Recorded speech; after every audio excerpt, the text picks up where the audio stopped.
여러분, 혹시 그런 생각 해본 적 있으세요?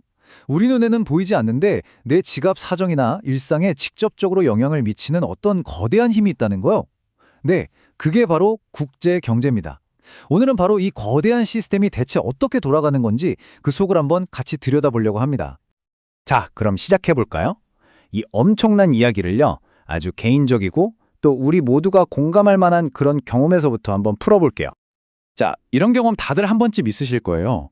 어제 분명히 봤던 해외여행 상품 가격이나 이거 사야겠다 싶었던 최신 스마트폰 가격이 하루아침에 싹 바뀐 거예요. 되게 당황스럽죠? 근데 그 이유가요. 바로 오늘 우리가 파헤쳐볼 국제 경제의 비밀과 아주 직접적으로 연결되어 있습니다. 이 모든 가격 변동의 비밀, 그 열쇠는 바로 환율이라는 딱 한 단어에 숨어 있습니다. 아주 간단해요. 환율이 오른다, 즉 우리 돈, 원화의 가치가 떨어진다는 뜻이거든요.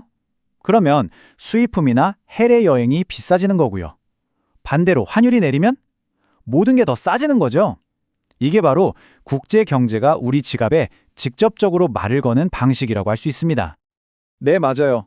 이건 그냥 나 혼자만의 소비 경험, 그런 게 아니에요. 사실 이건 훨씬 더 큰 그림을 보여주는 아주 작은 창문 같은 겁니다.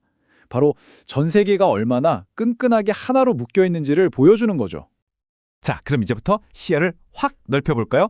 이 깊고 또 아주 복잡하게 연결되어 있다는 세계 경제, 그 개념을 본격적으로 한번 탐구해 보겠습니다. 지금 보시는 게 바로 오늘 저희가 참고하는 자료의 한 부분인데요. 여기서 가장 중요한 핵심이 뭐냐면요. 바로 이겁니다.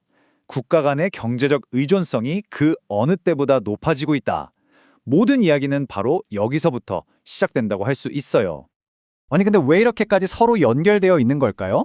특히 우리나라처럼 경제 규모가 상대적으로 작고 또 천연 자원이 부족한 나라들을 생각해 보세요. 무역, 그러니까 다른 나라와의 거래에 의존할 수밖에 없겠죠? 이걸 바로 대외 의존도가 높다고 하는 거고요.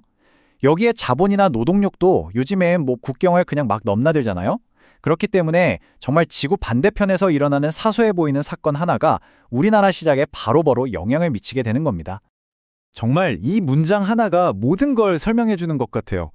우리가 어떻게 할 수 없는 저 멀리서 일어나는 일들, 유가가 오르내리고 다른 나라 주식시장이 어떻고 하는 그런 뉴스들이요.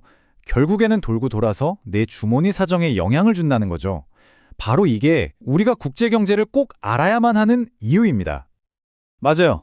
여기까지 들으면 와, 이거 너무 복잡한 거 아니야? 이런 생각이 드실 수 있어요. 그쵸? 하지만 걱정하지 마세요. 이 복잡하고 혼란스러워 보이는 세상 속에서도 어떤 질서를 찾아낼 방법이 분명히 있습니다. 그 방법이 바로 국제경제학이라는 렌즈를 끼는 겁니다. 이걸 그냥 딱딱하고 어려운 학문이라고만 생각하지 마시고요. 세상을 완전히 다르게 볼 수 있게 해주는 아주 특별한 렌즈나 아니면 강력한 도구라고 생각해 보세요. 그러면 훨씬 더 재밌어질 거예요. 그럼 이 국제경제학이라는 게 대체 뭘까요? 핵심은 바로 이거예요. 이 복잡하게 얽히고 설킨 세계 경제 현상들 속에서 어떤 일정한 규칙이나 법칙을 찾아내는 학문인 거죠. 그리고 이 규칙을 알게 되면 우리는 미래를 어느 정도 예측할 수도 있고 지금 벌어지는 일들을 훨씬 더 깊이 이해할 수 있게 되는 겁니다. 네, 바로 이겁니다.